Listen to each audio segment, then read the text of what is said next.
So we're back again by unpopular demand, and today I'm going to do some unpopular demands. This is the scary part of this channel where I try and take on some songs and some lyrics and even some bands that I'm not super familiar with or even that I don't know at all. Mostly up until now, I've been doing words that mean something to me and that matter to me, and most importantly, words that I have some kind of previous connection with. But I have committed to doing requests and to entering into a conversation with the people that have entered into a conversation with me. And one of those is a gent by the name of, on YouTube at least, Paul F. He's the one, against my better judgment, who persuaded me to take a reaction to Grendel, a Marillion song that I knew well, but a lyric that I knew that I would struggle to get my teeth into. And that didn't go too badly. And so I feel like I owe him this reaction to a band that he's going to tell me, he's certainly going to tell me, you will be horrified to find I don't know at all. He was certainly horrified to find that I don't know Nightwish at all until I dug out this track. I don't think I'd ever heard a Nightwish song. They were not on my radar at all. But I decided to take a look, take a listen. And he gave me a couple of songs to look at, and clearly the one that spoke the most to me and that was the most picture perfect for appealing to my particular sentiment as a writer and a lover of lyrics was StoryTime. So I don't know how this is going to go. The Nightwish fans may descend upon me like a ravening horde, and when people from the Nordic part of the world descend like a ravening horde, we people in the north of England have some form there. We know how terrifying it can be. So be kind to me. I'm going to take a look at Storytime, and I'm going to see what I can unpick from this song and these lyrics by Nightwish. And so we'll just click some stuff off, and here we go. Symphonic metal is, as I understand it, the term of art for this band from Finland. It's definitely story time.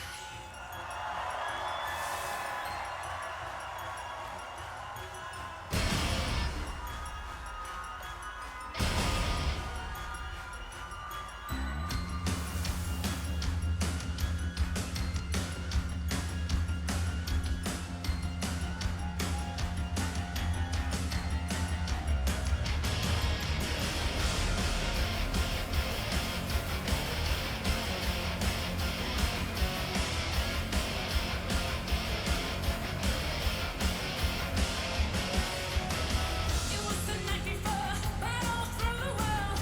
No words, no dreams, then Monday. Riding by a fire, imagine all of Gaia. Took a journey into a childless heart. Painter on the shore, imagine all the world. Rooted in this music, God is covered with the poetry. Canvas of the world, planet Earth floating back into the stars.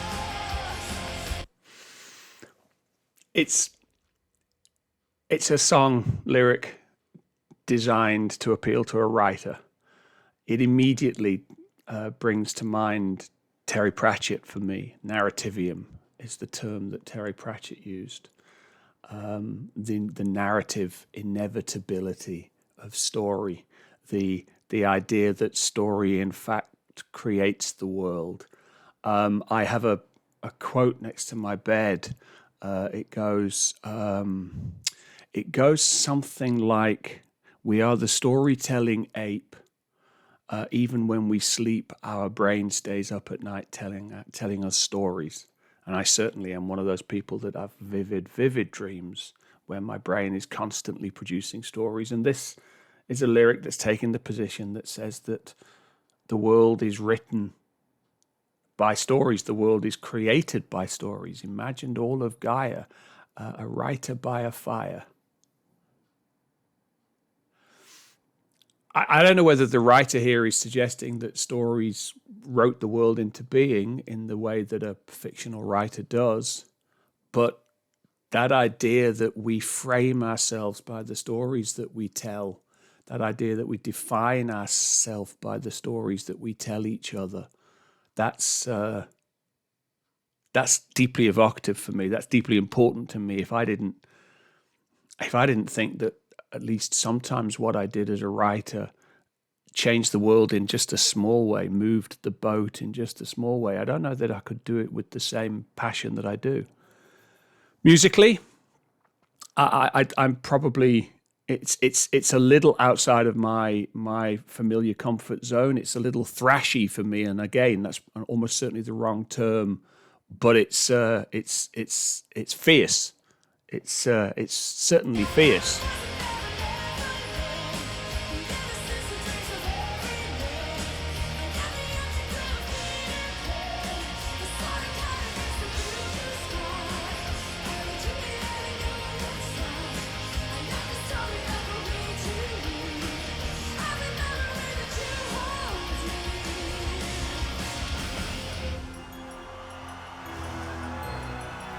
Not knowing the music, I'm trying to be really careful about where I stop and how I stop, because stopping is the nature of what I do on this channel, but I don't want to offend with it.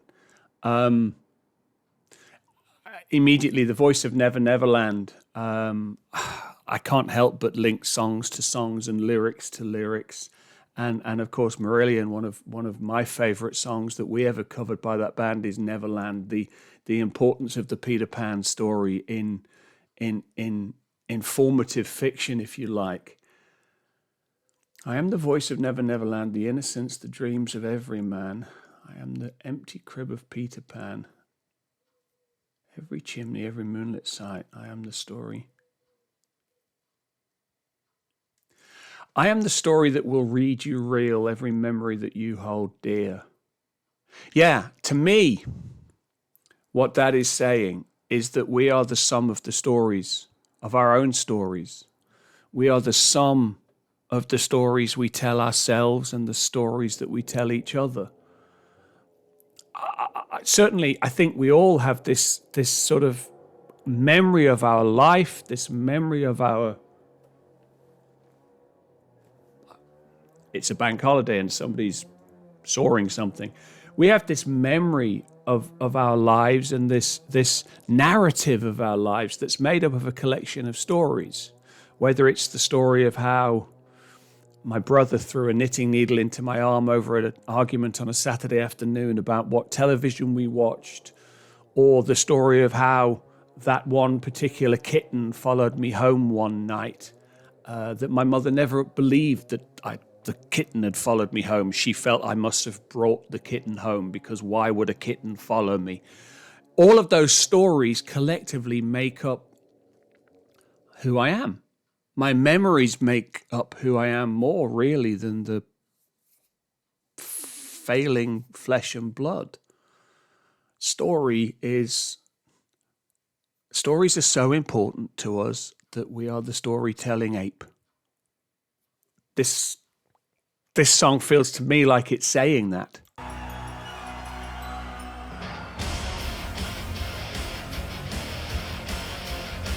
And it's saying it quite loud. And quite, dare I say, in a quite Nordic way.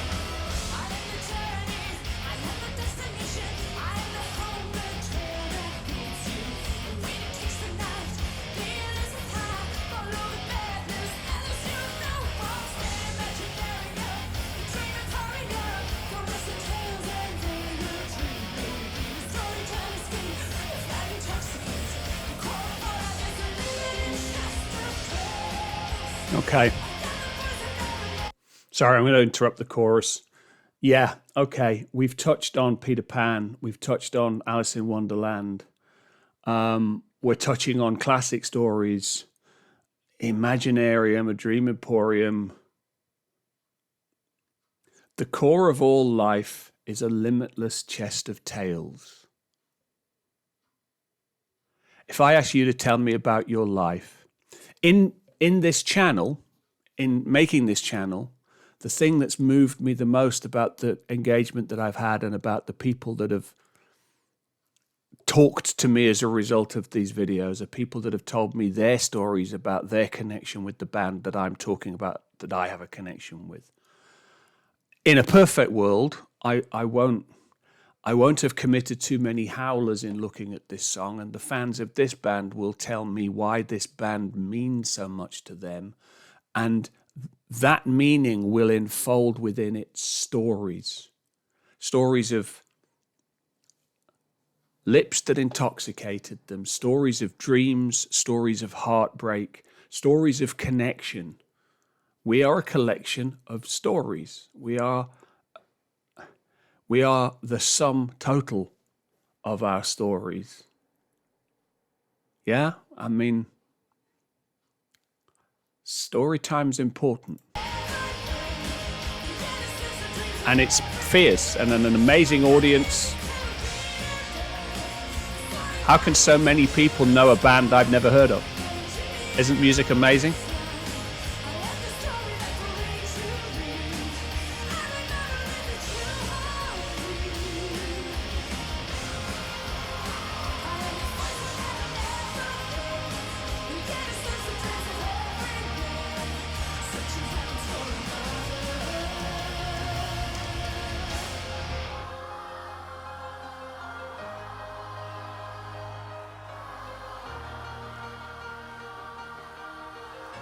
Every memory that you hold dear, how many of those are connected to music? The music that's part of your story.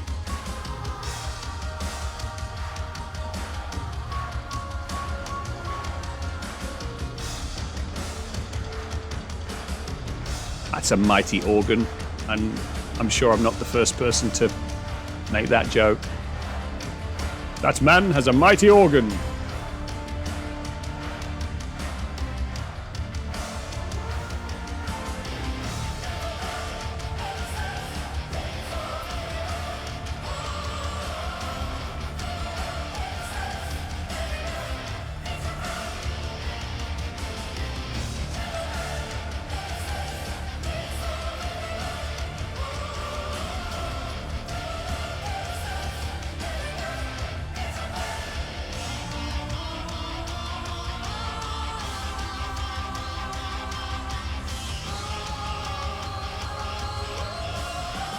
Like the drums.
Hell of a voice. Yeah. So, I'm not a massive, I'm not immediately drawn to, I'm going to use the term, the sort of thrashy side of that guitar sound, the sort of, that particular style of guitar rock doesn't necessarily immediately grab me. Like the drummer, she's got an amazing voice. The symphonic nature of it, the big, bold nature of it is quite exciting. I'm not going to fake it and say I think this song is amazing. This song does not immediately grab me. But I do clearly relate to these words. The idea that story defines us is so pivotal to the work that I do. I was lucky enough to do the one actual course in the academic, if you like, course in writing I ever did was with a guy by the name of Robert McKee, who is the guru, the definitive guru of script writing. And he talks about how the job of the writer is to write truth. as distinct from the truth. The truth is something happened, but writing truth is the truth underlying what happened. And it's not true to say that we are the sum total of our stories. We are defined principally by the stories we tell ourselves and each other. But there is an underlying truth in that. I defy you to think about your life as anything less than a collection of your stories. And that means that your stories, where's the line? Your stories are the thing that read you real. Story may not have breathed fire into Gaia.